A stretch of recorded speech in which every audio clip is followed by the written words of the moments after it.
Impression en lambda. En lambda, il est possible d'imprimer selon deux modes. Vous pouvez imprimer, avec le code lambda, la fenêtre, qui apparaît ici, ou l'affichage graphique. Voyons comment. Pour rappel, lambda traite les mathématiques de manière linéaire pour la lecture avec l'afficheur braille, avec les symboles braille, ou pour l'écoute avec la synthèse vocale.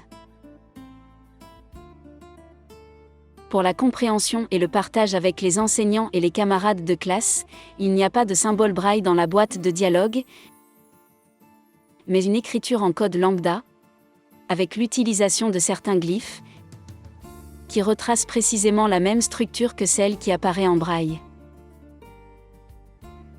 Il peut alors être intéressant d'imprimer ce format, l'imprimer ou le sauvegarder comme un fichier PDF, par exemple pour une remise de papier, comme le font peut-être les camarades de classe pour une correction ou une consultation par le professeur.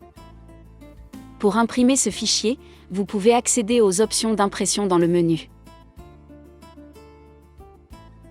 Par exemple, la mise en page,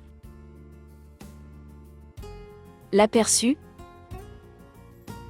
l'impression proprement dite, en ouvrant l'onglet Impression, auquel vous pouvez également accéder par les boutons CTRL+P.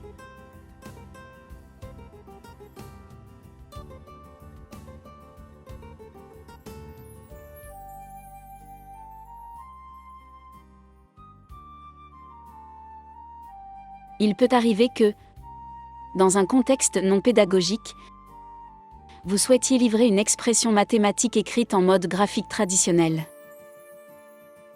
Il est possible d'imprimer la représentation graphique, à laquelle on accède par la touche F4. Une fois dans ce type de représentation, il suffit de sélectionner « Imprimer » dans le menu « Fichier ».